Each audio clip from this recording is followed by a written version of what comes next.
పుట్టిన పిల్లలకి జాతకం అనేది ఎంతవరకు కరెక్ట్? నిజంగానే జాతకరీత్యా ఉన్నట్టే వాళ్ళ ఫ్యూచర్ ఉంటుందని భావించాల్సిన పరిస్థితి ఉందా ప్రజెంట్ జనరేషన్లో? 100% ఉంటుంది. కానీ 12 సంవత్సరాల తర్వాత మాత్రమే జాతకం రాయాలి. ఓకే.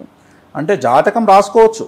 పుట్టిన పిల్లవాడికి 19 రోజుల పిల్లవాడికి కూడా జాతకం చెప్పొచ్చు. పుట్టిన 10 నిమిషాలకే జాతకం చెప్పొచ్చు. ఈ మధ్యన రామ్ చరణ్ బిడ్డ జాతకం చెప్పినప్పుడు నేను విశ్లేషించినప్పుడు చాలామంది మూర్ఖులు వచ్చి నన్ను విమర్శించారు. అసలు చంటి పిల్ల జాతకం చెప్పడం ఏంటండి అని. ఈ మూర్ఖులకు తెలియదా, రాజాశ్రయంలో రాజుల దగ్గర జ్యోతిష్కులు ఉండేవాళ్ళు పుట్టగానే రాజకుమారి లేదా రాజకుమారుడి యొక్క జాతకాన్ని గంటకే రాస్తారని వీళ్ళు తెలియదా? అంటే ఇప్పుడు రామ్ చరణ్ అనేవాడు సెలబ్రిటీ, ఉపాసన అనేది సెలబ్రిటీ అమ్మాయి. వాళ్లకు పుట్టినటువంటి ఒక అమ్మాయి మీద క్లారిటీ అయితే ఉంటుంది కదా. సరే, అమ్మాయి పుట్టగానే మనం జాతకం చెప్పినామంటే వాళ్ళ మీద ఎంతోమంది ఎంతూజియాజం, ఆశ్చర్యము, ఆనందము వ్యక్తం చేస్తారు కదా. సో ఖచ్చితంగా జాతకం పుట్టగానే రాయొచ్చు, దానికి ఏం ప్రాబ్లం లేదు. కానీ బాలారిష్టం ఉన్నటువంటి పిల్లలకు రాయొద్దు. బాలారిష్టం అంటే 7 సంవత్సరాల లోపు కనుక వాళ్లకు గండాలుంటే, 7 సంవత్సరాల లోపు ప్రాణగండం ఉంటే వాళ్ళ జాతకాల్ని రాయవద్దు అని శాస్త్రం చెప్పింది. ఓకే. సో బాలారిష్టంతో పుడతారు కొంతమంది. ఉదాహరణ, కొన్ని నక్షత్రాలు ఉన్నాయి. ఆ నక్షత్రాల్లో పుట్టినప్పుడు 7వ నెల, 7వ సంవత్సరం, 17వ సంవత్సరం, 37వ సంవత్సరం, 77వ సంవత్సరంలో వాళ్ళకి ప్రాణగండాలు ఉంటాయి. అంటే ఉదాహరణ, పుట్టిన 7వ రోజు మనకి ప్రాణగండం ఉంటుంది, పుట్టిన 7వ సంవత్సరం ప్రాణగండం ఉంటుంది, పుట్టిన 17వ సంవత్సరం ప్రాణగండం ఉంటుంది. కొన్ని నక్షత్రాలు ఉన్నాయి.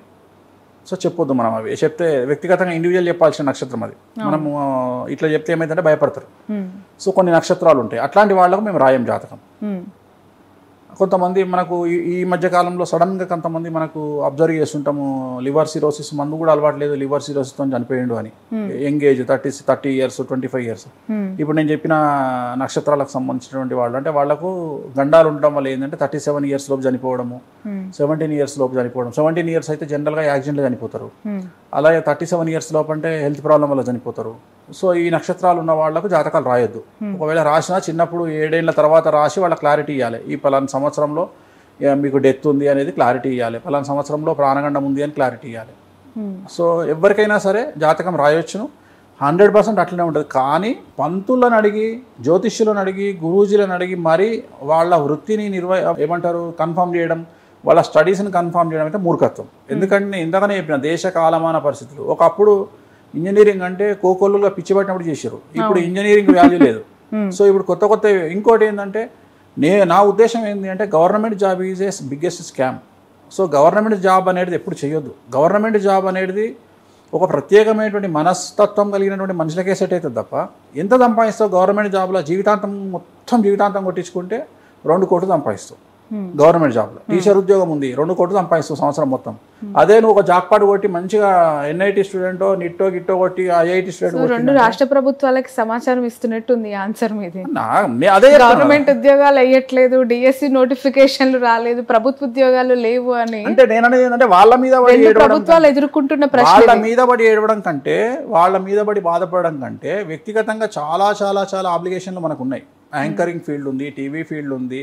అంతెందుకమ్మా ఇవాళ రేపు మంచిగా ఒక 5 లక్షల రూపాయలు పెట్టుకొని ఎక్కడ అంతెందుకు, మన కుమారాంటి లేదా మనకు మంచి నాలెడ్జ్ ఇస్తుంది కదా. ఇప్పుడు బయటికి జనాలు చెప్తలేరు కుమారాంటి సంపాదించే సంపాదన. వాస్తవంగా కుమారాంటి సంపాదించి నిన్ను నన్ను కొంటదామే మంచిగా ఒరిజినల్గా లెక్కలేస్తే. ఎందుకంటే అంత క్రౌడు, అంత సంపాదిస్తున్నారు. నేను అనేది ఏంటంటే ఫుడ్ బిజినెస్ ఈ ప్రపంచంలో సావులేని బిజినెస్ లిక్కర్, హాస్పిటల్, ఫుడ్. గుర్తుంచుకో, ఈ 3 స్టడీస్. లిక్కర్ ఒకటి, ఫుడ్ ఒకటి, హాస్పిటల్ ఒకటి, ఎడ్యుకేషన్ ఒకటి. ఈ 4ంటికి సావు ఉండదు. ఈ కలియుగం బతుకున్నంత కాలం ఈ 4 నడుస్తూనే ఉంటాయి. సో ఈ 4గిట్లలో ఏది పెట్టుకున్నా నడుస్తుంది కదమ్మా.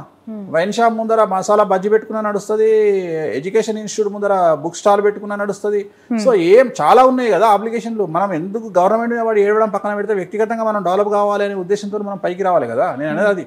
అంటే మళ్ళీ నువ్వు అనవచ్చు నీ గవర్నమెంట్ వాల్యూ నీకు ఏం లేదు. నేను గవర్నమెంట్ జాబ్ వదిలిపెట్టి ఆస్ట్రేలియాకి వచ్చిన. గవర్నమెంట్ జాబ్, మా నాన్నది గవర్నమెంట్ జాబ్ వదిలిపెట్టి సంతకం పెట్టే ముందు బయటకు వచ్చిన. ఎందుకు? ఇదే ఇప్పుడు నీకు చెప్పిన ఆలోచన. ఓకే. యాదగిరిగుట్టలో నాచారంగుట్ట పెద్ద పూజారి. సో నేను బయటకు వచ్చింది అదే రీజన్. ఎండోన్మెంట్ లో ఉండేవాళ్ళు, ఎండోన్మెంట్ జాబ్ చేసుకుంటుంటే ప్రపంచాన్ని వేణుస్వామి గారు తెలియకపోవు. నేను అదే చెప్తున్నా కదా. సో నేను బయటకు వచ్చిన నేను సో అన్ని వదులుకో అంటే బీ ప్రాక్టికల్ మనిషిని. Venuswamy is be practical. ఏదైనా చెప్తే చేస్తేనే మాట్లాడే రైట్స్ ఉంటాయి, చేయకపోతే దొంగతనంగా మాట్లాడే రైట్స్ ఎవరికి ఉండవు.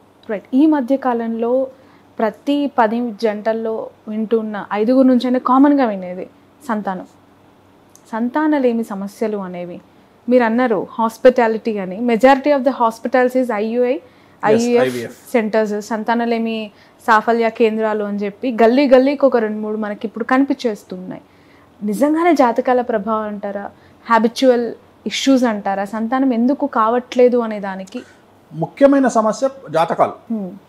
నేను మీకు ఒక విషయం చెప్పిన, కలియుగము అంతే. కలియుగంలో ఎప్పుడైతే డబ్బు పెరిగిందో, అందం పెరిగిందో, అందం మీద కాన్షియస్ పెరిగిందో, సంతానం అనేటువంటి తగ్గింది.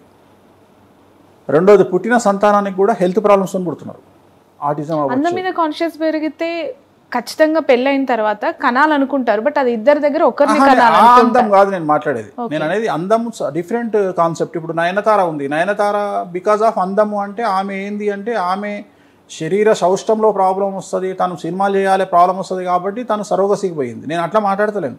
నేను అనేది ఏంటి అంటే ఇప్పుడు ఆమె ఉంది, ఆమెకు సంతాన యోగం లేదు. వాస్తవంగా మనకు తెలిసినంత వరకు సమాజం ఏమనుకుంటుంది అంటే నయనతారను చూసి నయనతార తను సినిమా తన ఫిజిక్ డ్యామేజ్ అవుతుంది అనే ఉద్దేశంతో మాత్రమే పెళ్ళి ఆమె సంతానానికి పోలేదు అని సమాజం అనుకుంటుంది. కానీ వేణుస్వామికి ఏం తెలుసు అంటే ఆమె జాతకములో సంతానం అయ్యే యోగమే లేదు కాబట్టి ఈమె సంతానానికి పోయింది సరోగసికి అనేది వేణుస్వామికి తెలుసు. లాజిక్ అర్థమైందా? ఓకే. సో ఇక్కడ సరోగసికి ఎందుకు పోయింది అంటే ఆమెకు పుట్టుకనే. ఎందుకంటే ఇప్పుడు కాజల్ అగర్వాల్ ఉంది, కొడుకుని కన్నది, మళ్ళీ వచ్చి సినిమా చేసింది. మొన్న చేసిన బాలయ్య బాబుతో సినిమా చేస్తే 2.5 కోట్లు రెమ్యునేషన్ ఆమెకు హీరోయిన్గా. ఆమె వచ్చి చేస్తలేదా? రెండోది, ఇప్పుడు ఎంతమంది హీరోయిన్లు మన సర్జరీ కాగానే పిల్లల్ని కనంగానే ఇమీడియట్గా వచ్చి టమాటాకి చేయించుకుంటారు, వచ్చి సినిమాలు చేస్తున్నారు. ఎంతమంది చేస్తలేరు? సో ఇక్కడ ఆమె సినిమా ఇండస్ట్రీ కోసం, స్ట్రక్చర్ కోసం అని చెప్పేసి, ఫిజిక్ కోసం అని చెప్పేసి తల్లి కాలేదు కాదు, తప్పది. ఆమె జాతకంలో యోగం లేదు, తనకు యూట్రస్ ప్రాబ్లం ఉంది. రెండోది ఏంటంటే మన హైదరాబాదు కేంద్రంగా ఉన్నటువంటి 2 సెలబ్రిటీలు లాస్ట్ 1-2 ఇయర్స్లో పిల్లల్ని కన్నటువంటి 2 కూడా సరోగసిగానే కన్నారు పిల్లల్ని. కానీ నేను ఒక విషయం చెప్తా. ఇది ఒక 2 సంవత్సరాల కింద జరిగింది. మాకు తెలిసినటువంటి ఒక అమ్మాయి నా దగ్గరకు వచ్చింది. జాతకం చూసి, అమ్మ నీ జాతకంలో సంతాన యోగం లేదని చెప్పిన. సంతాన యోగం లేదు అంటే ఆ అమ్మాయి ఒక మాట చెప్పింది, సంతాన యోగం లేదు గురువు గారు, కానీ మా ఆయన 2వ పెళ్లి చేసుకుంటా అంటుండు, నన్ను ఏం చేయమంటారు? డాక్టర్ దగ్గరికి పోయిరట. డాక్టర్ దగ్గరికి పోతే డాక్టర్ చూసి అబ్బాయి కౌంట్ బాగానే ఉంది కానీ అమ్మాయి జాతకంలో సమస్యలు ఉన్నాయని చెప్పిండట. చెప్తే వాడేమంటాడు, అవకాశం దొరికింది వానికి, మొగడుకి, నేను ఇంకో పెళ్లి చేసుకుంటా, పిల్లలు పుడతలేరు కదా. సో ఈ సాకుకు అడ్డం చూపించి ఇంకో పెళ్లి చేసుకుందామని స్కెచ్ చేసిండు. ఓకే.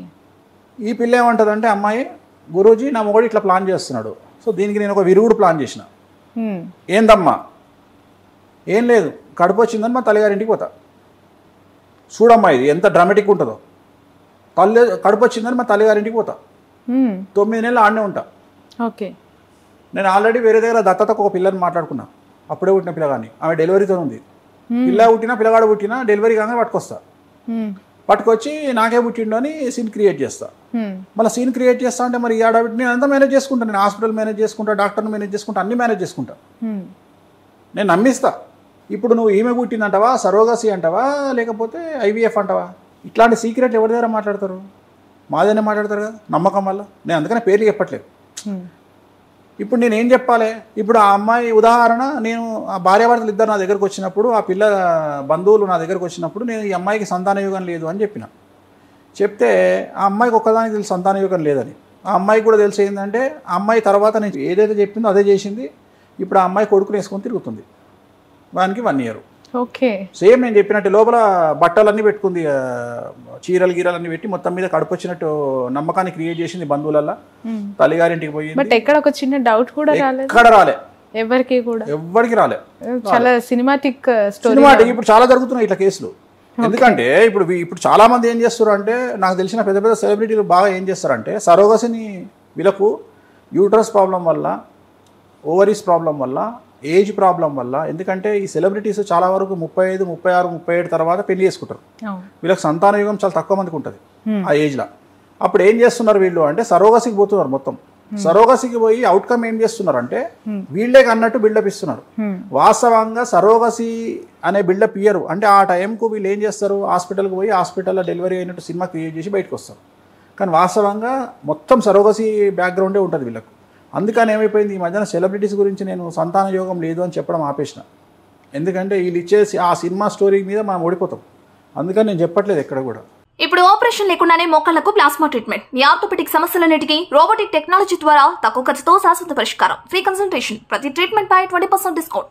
ఈ ఆఫర్ కొద్ది రోజులు మాత్రమే, త్వరపడండి. V9 hospitals 9281465842.